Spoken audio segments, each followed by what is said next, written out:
যোগাযোগ উন্নয়ন সংস্থার পাশে আছি এবং আমরা সকল দাবি দেওয়ার পক্ষে আমরা একাত্রতা আসি। আমি যুদ্ধাহত বীর মুক্তিযোদ্ধা, আমি বাংলাদেশ জাতীয়তাবাদী মুক্তিযোদ্ধা দলের ভারপ্রাপ্ত সভাপতি হিসাবে আজকে এখানে উপস্থিত হয়েছি এবং তারা আমাকে যে অত্যন্ত সম্মান দিয়ে এখানে এনেছেন তাদেরকে আমি আন্তরিক ধন্যবাদ জানাই। আমি একটি কথা উচ্চারণ করতে চাই যে এই সিলেটের যে ন্যায্য দাবি দেওয়া, বিশেষ করে টাঙ্গুয়ার এক্সপ্রেস অনতি বিলম্বে চালু করতেই হবে। সিলেটের বুকে আর আপনারা রক্তক্ষরণ করবেন না। আমি অন্তর্বর্তীকালীন সরকারের এবং সংশ্লিষ্ট রেল মন্ত্রণালয়ের এবং সংশ্লিষ্ট কর্তৃপক্ষকে উদাত্ত আহ্বান জানাচ্ছি, আপনারা সড়ক পরিবহনকেও আমরা উদাত্ত আহ্বান জানাচ্ছি যে টাঙ্গুয়ার যে এক্সপ্রেস, এই এক্সপ্রেসকে অনতি বিলম্বে আপনারা চালু করেন, নতুবা সিলেটের মানুষ একবার যদি জ্বলে উঠে সারা বাংলা জ্বলে উঠবে। আপনাদেরকে অনুরোধ করছি, সবিনয়ে অনুরোধ করছি, সিলেটের সহজ সরল অত্যন্ত ভালো মানুষদেরকে ক্ষেপে তুলবেন না। আমরা অনুরোধ করছি, এই যে যোগাযোগ উন্নয়ন সংস্থার পক্ষ থেকে যে মানববন্ধনের সুর উঠেছে, এই সুর শুধু প্রেস ক্লাবেই নয়, সারা বাংলায় এই সুর উঠবে, সারা সিলেট অঞ্চলেও সুর উঠবে। তাই আমি অনুরোধ করব যে সংশ্লিষ্ট মন্ত্রণালয়, সংশ্লিষ্ট রেল মন্ত্রণালয় এবং অন্তর্বর্তীকালীন সরকারের সকল প্রধান উপদেষ্টা থেকে শুরু করে সকল উপদেষ্টাদেরকে আমরা অনতিবিলম্বে জরুরি ভিত্তিতে বৈঠক ডেকে টাঙ্গুয়ার এক্সপ্রেসকে চালু করে আমাদের প্রাণের দাবিকে আপনারা পূরণ করেন।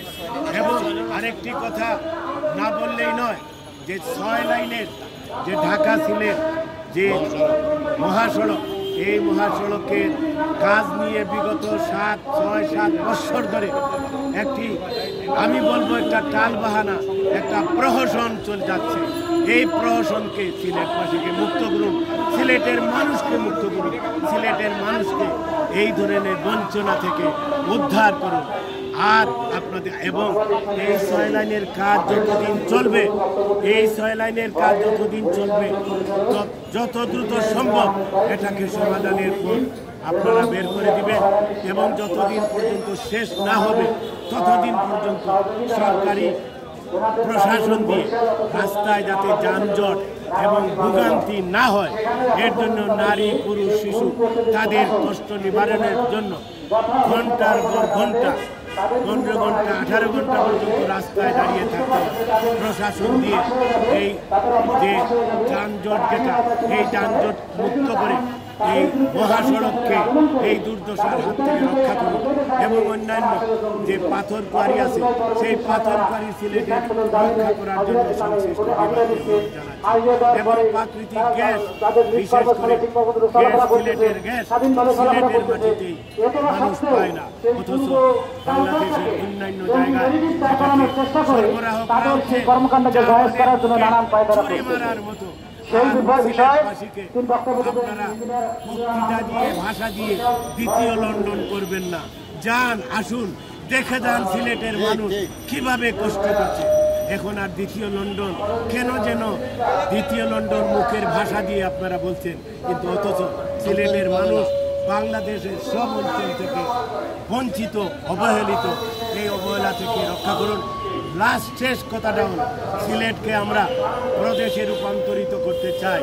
সিলেট প্রদেশ অবিলম্বে বাস্তবায়ন করে সিলেটের সেই ব্রিটিশ আমল, পাকিস্তান আমল থেকে এবং বাংলাদেশের স্বাধীনতার পর থেকে যে দাবি আছে সিলেট প্রদেশ দেওয়ার জন্য, আমি আমার সেই সিলেট যোগাযোগ উন্নয়ন সংস্থার বন্ধুদের মাধ্যমে এবং সকল সংস্থার মাধ্যমে অনুরোধ করতে চাই, অবিলম্বে সিলেট প্রদেশ বাস্তবায়নের বাস্তব আপনারা পদক্ষেপ গ্রহণ করুন, নইলে সিলেটের মানুষ কিন্তু বসে থাকবে না।